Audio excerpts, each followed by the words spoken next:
have 5 BC fire extinguishers. It is properly mounted.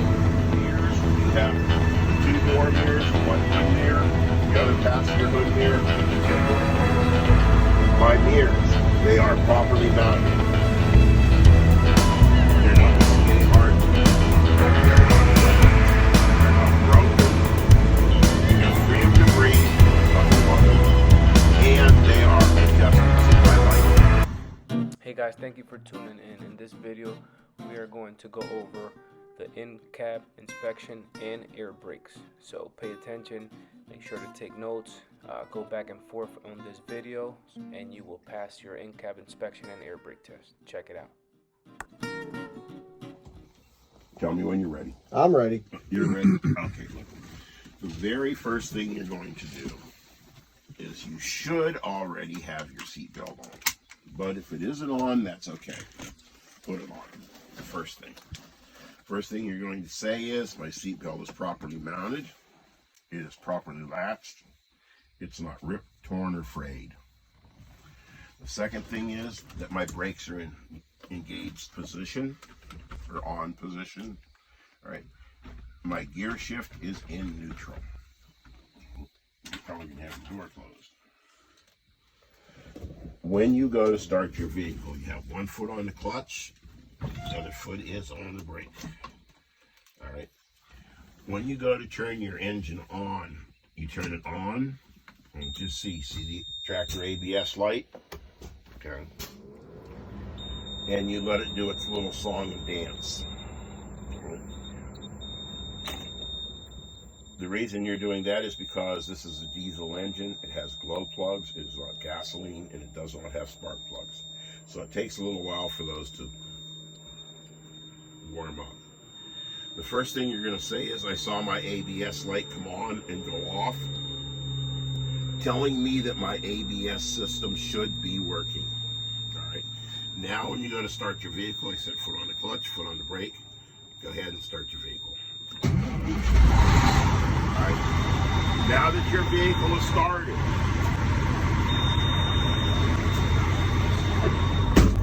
you are going to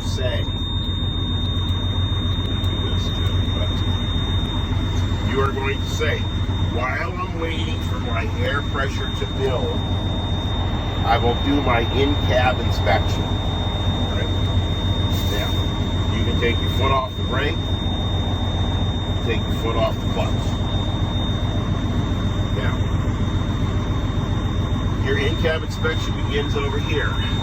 My oil pressure right now is reading about 50.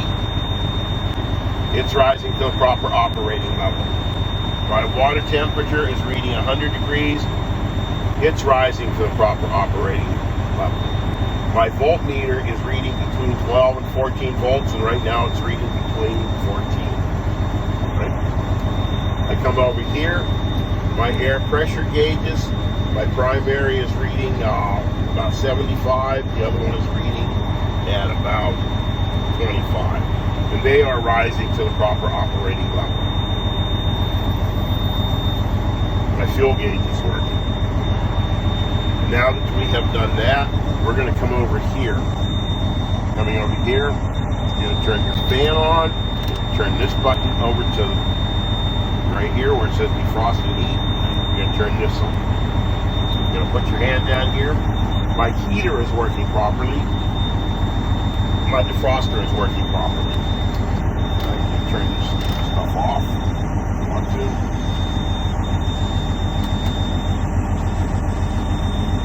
Right. Now let's talk about your defroster. Like I said, things have to make sense. They have to go in order for me. So the next thing is, your defroster is for your windshield. My windshield, it is properly mounted, both passenger and driver's side. It's properly sealed. It's not cracked. It's not broken. And it is free of debris. In other words, no ice or anything like that. Snow or anything. Okay? Now that we've talked about that, we come down and talk about the windshield wipers. One of the things about the windshield wipers, you can go, my windshield wipers are working properly. And you can do your windshield washer fluid. My windshield washer fluid is working properly.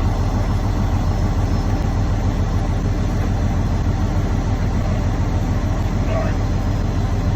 My windshield wipers themselves, they're properly mounted, they're not cracked, they're not broken. They're not missing any hardware.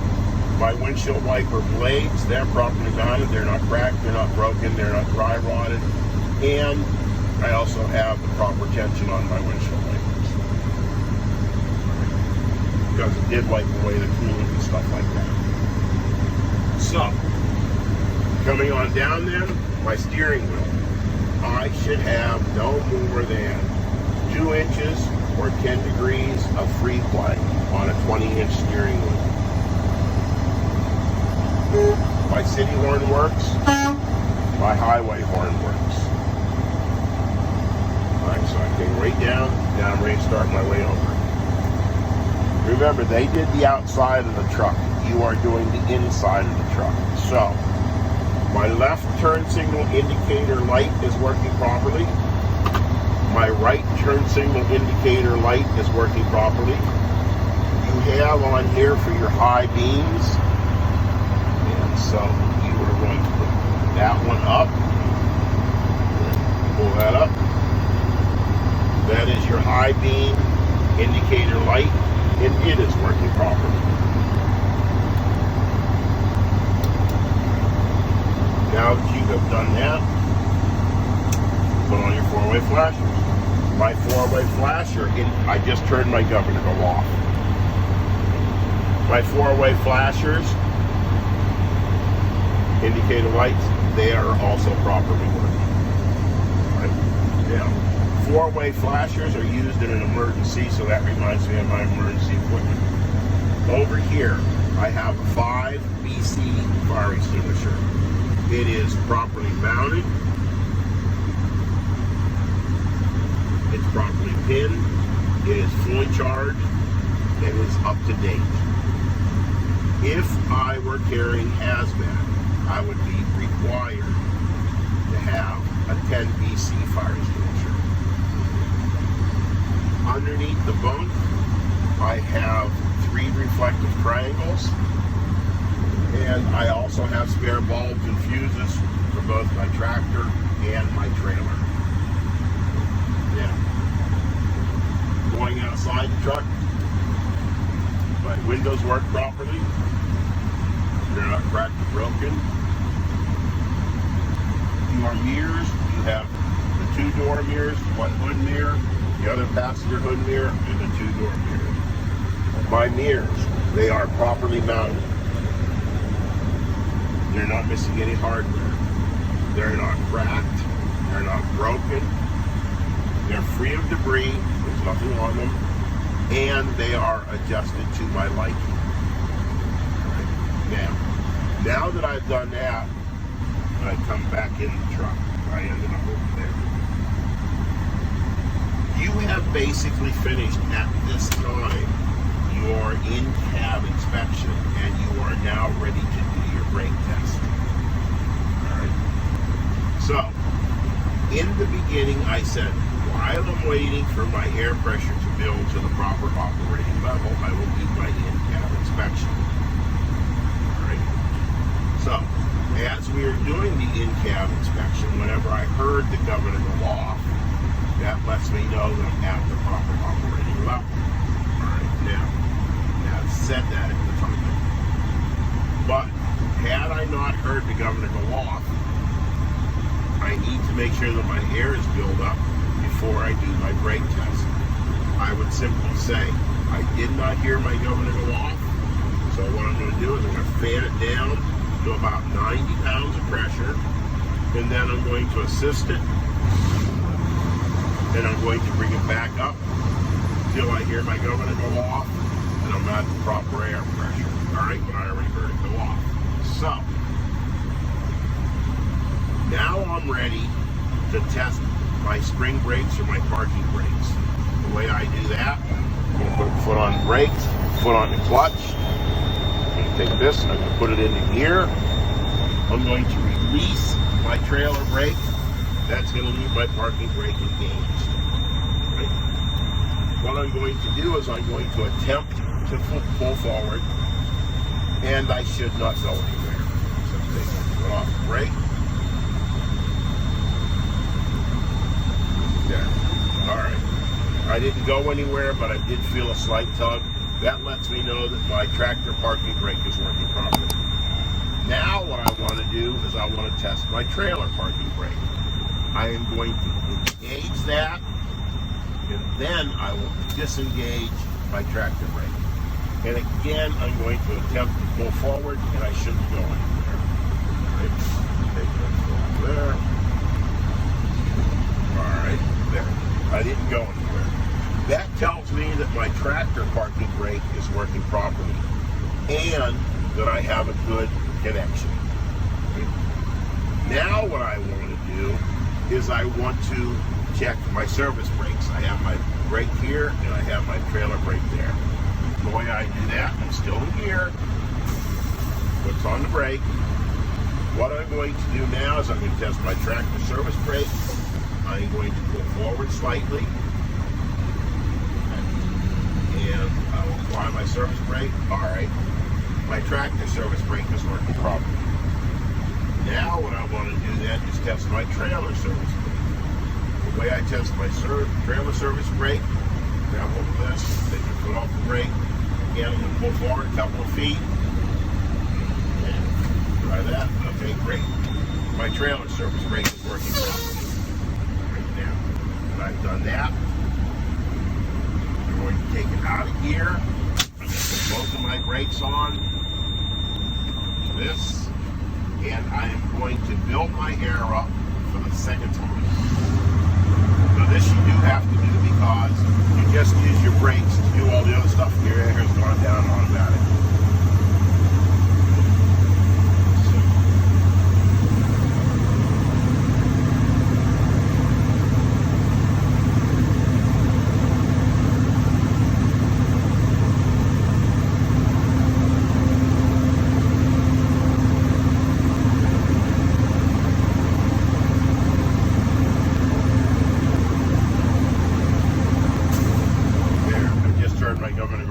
Second time, that lets me know that my air pressure is built to the proper operating level. Now what I want to do is a little side thing. We call this loop. Once you have built your air pressure, do not touch the service brakes or these brakes until it's time to do it. All right. So the first thing you're going to do while the engine is running, you're going to step on your clutch.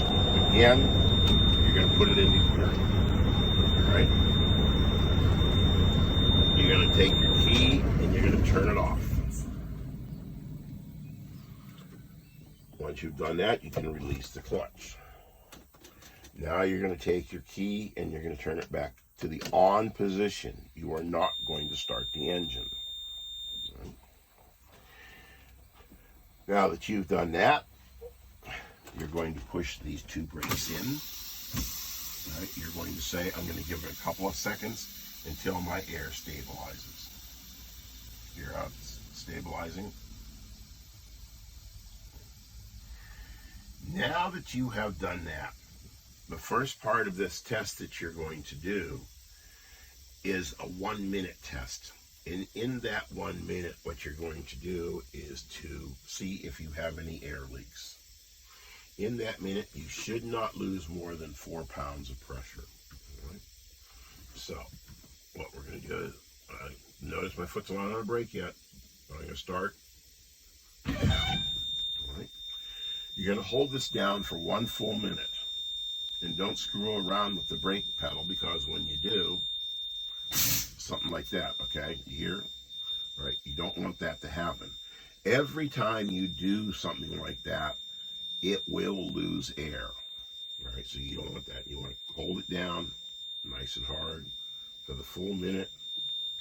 And actually, you probably want to hold it down for about 65 seconds.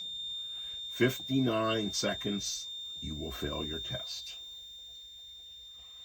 So hold it down about 65. Whatever you do, do not count.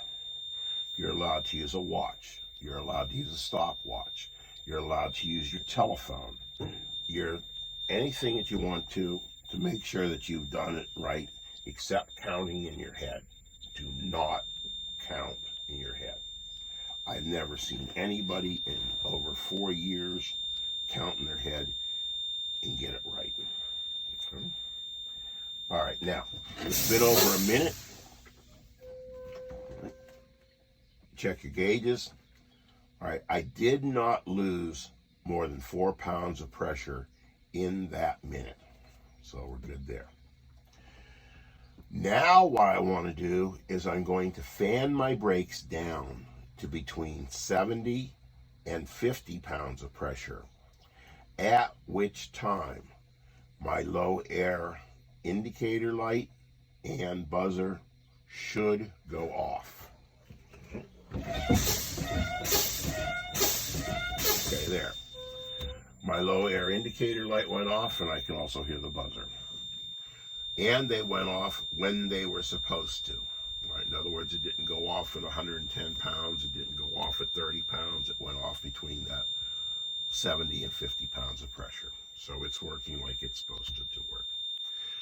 All right, now what I'm going to do is I'm going to continue to fan my brakes down to between 40 and 20 pounds of pressure, at which time my spring brakes should apply.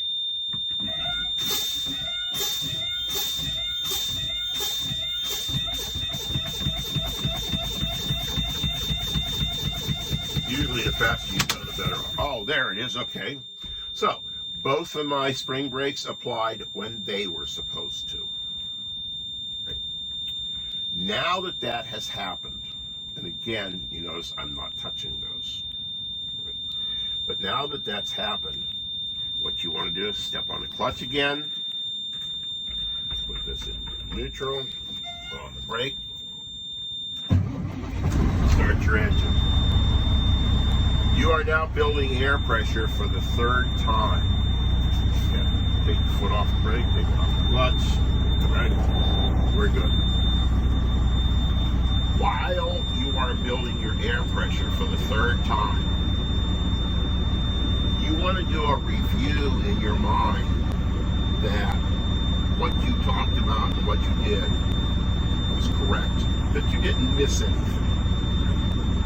So, starting from the very beginning, you talked about your seatbelt, you had your brakes applied, you had your transmission in neutral, you put your key in the ignition, you turned it to the on position, you saw your ABF light come on and go off, you turned it all the way on, you started your engine, you did your gauges, you did your air, you came over, you did your heater, your defroster, your windshield, you did your wipers, your wiper blades, your windshield washer fluid, you come down, you did your steering wheel, you did your horn, you did turn signals left and right, you did your high beams, you did your 4-way flashers, you did all of your emergency equipment, you went outside, you don't go outside, but you go, physically, you did all of your mirrors, you came back in, you made sure that you had air pressure to start your brake test, you did your tractor parking brake, your trailer parking brake, you did your tractor service brake, you did your trailer service brake, you built your air pressure back up for the 2nd time,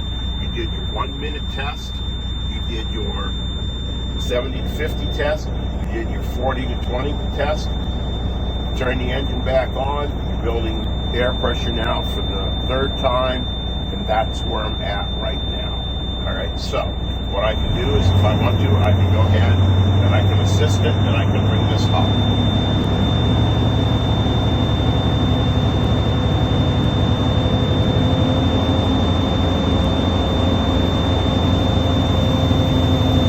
By the way, we're going to cover this about 4 or 5 times. The videos that are on YouTube and stuff like that I encourage people to watch are the ones about changing gears, how to shift transmission, how to change gears, how to upshift, how to downshift, the driving part of it, stuff like that. But as far as you're there, governor just went off for the 3rd time. You're going to take your key, you're going to turn it off. You're going to pull it out of the ignition. You're going to turn around and look at the examiner and say, this completes my in-cab inspection and brake test. That ends it. All right, you can turn that off for now.